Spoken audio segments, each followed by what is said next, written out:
So, here we are, back in Wroclaw, back for more Loving Vincent material to shoot, edit, paint and animate.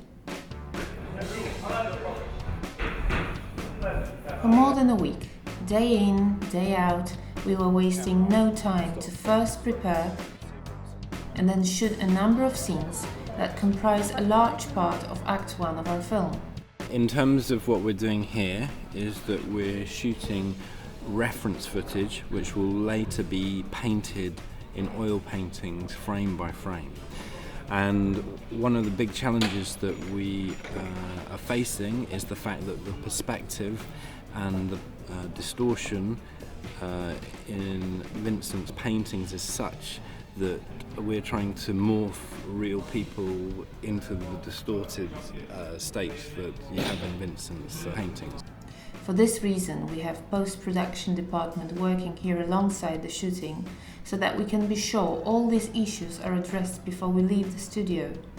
This is the thing which we have to deal for every shot, because what we are shooting here, it's physically correct, because we use cameras and we use physical space.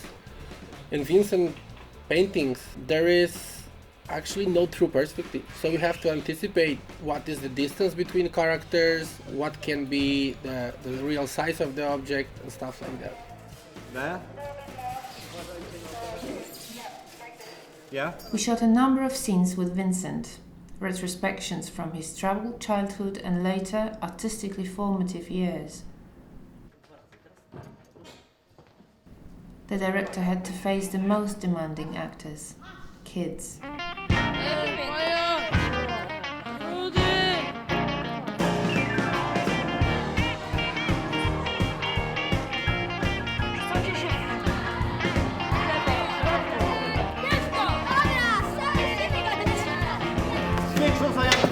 Jeszcze raz!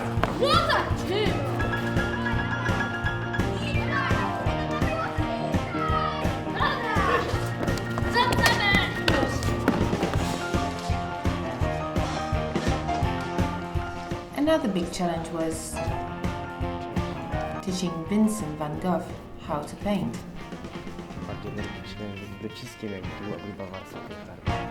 Vincent found performing in blue screen environment very difficult.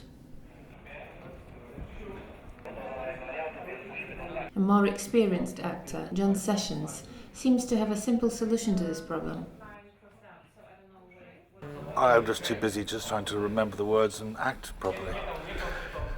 I just really honestly, I just leave the room to the technical boys, you know, that's their business. John performs Per Tengi, one of the closest and most genuine friends Vincent had, and who provides a deep insight into his life and death. The man I'm playing, Per Tengi, was a sort of father figure to the Parisian artists.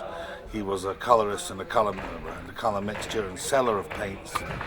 I think he would have loved to have been an artist himself. He would help, as it were, the lame ducks, people who later became, of course, particularly Van Gogh, gigantically famous. And I think they liked him very much, and he was a very kind man, he was a very genial man, some would even say saintly, without making him too precious.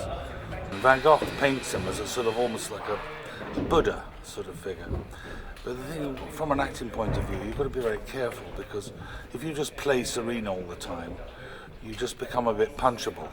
So I want to get across the sort of magnanimity of spirit of the man. Costume department was also working full steam ahead. Even costumes for extras performing in the background were true to the era portrayed in the film and demonstrated the highest level of artistry. Ja wychodzę z założenia, że nawet jeżeli nie animacja, to kostium musi być prawdziwy, jeżeli opowiada o jakiejś epoce. Nawet jeżeli jest tłem, to jeżeli mówimy o Van Goghu, on oglądał tą prawdziwą ulicę z tamtych czasów. I jeżeli my wracamy do tamtych czasów, nawet przez malarstwo, to musimy dotknąć tej prawdy. After 5 intense days of really hard work, tired but happy, we ended the shooting. Bardzo dziękuję, to jest kawałek, ale jest super. Dzięki. time to pack up and get back to our Gdańsk studio to proceed with preparation of first shots to be painted.